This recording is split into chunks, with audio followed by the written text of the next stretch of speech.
Oh, and seamless. Yeah, sure. We'll be back in more in half an hour. Not quite as elegant as the girls. Well done, girls. Maybe a bit of work, so Matt. Thank you.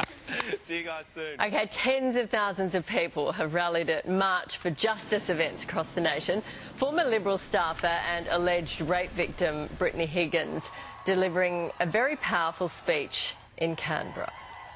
Like many of you, I've watched this all play out in the media. I watched as the Prime Minister of Australia publicly apologised to me through the media, while privately his team actively discredited and undermined my loved ones. Scott Morrison is under fire for his response to the rallies during a heated session of Question Time. This is a triumph of democracy. Far from here, such marches, even now, are being met with bullets, but not here in this country. Demonstrators are calling for an end to sexism, misogyny and dangerous workplace cultures. National Senator Bridget McKenzie joins me now from Canberra. Good morning to you. You attended a rally when so many of your coalition colleagues claimed they were too busy or chose not to. Why did you go?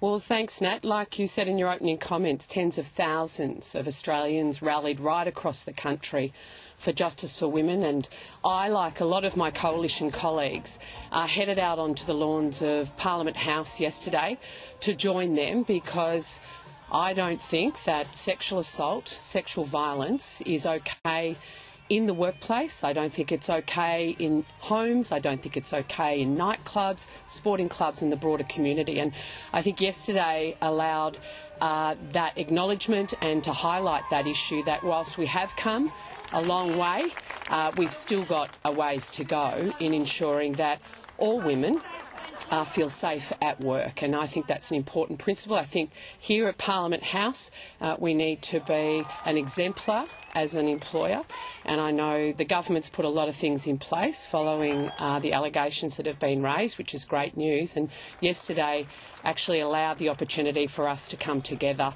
and stand as one community against sexual assault and violence against women. So you've just told us how important it was to go. It hurt a lot of those women that the Prime Minister didn't. What do you think he should have done yesterday?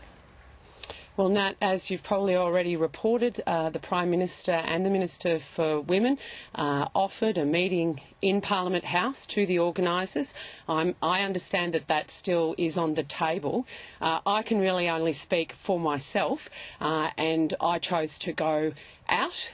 Whilst I don't agree with every single one of the log of claims that the organisers have put forward, I thought it was important to send a message to my communities, to my daughter, to my friends and family, that it is important that we stand against sexual harassment and violence, and there is still more to do, a way to go, but we can only do that together. And I think, Nat, one of the disappointing things about yesterday was how politicised this whole topic's become, because at the end of the day I don't think we're actually going to get real change unless we come together for all women in Australia.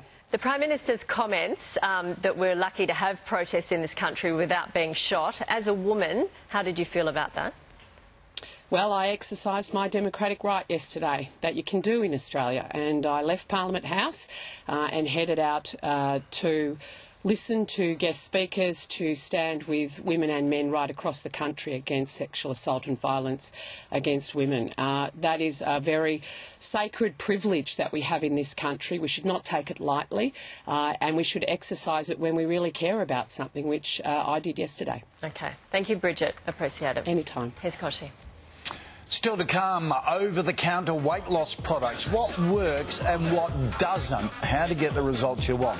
Plus, Australia's oldest frequent flyer gives us her top travel tips.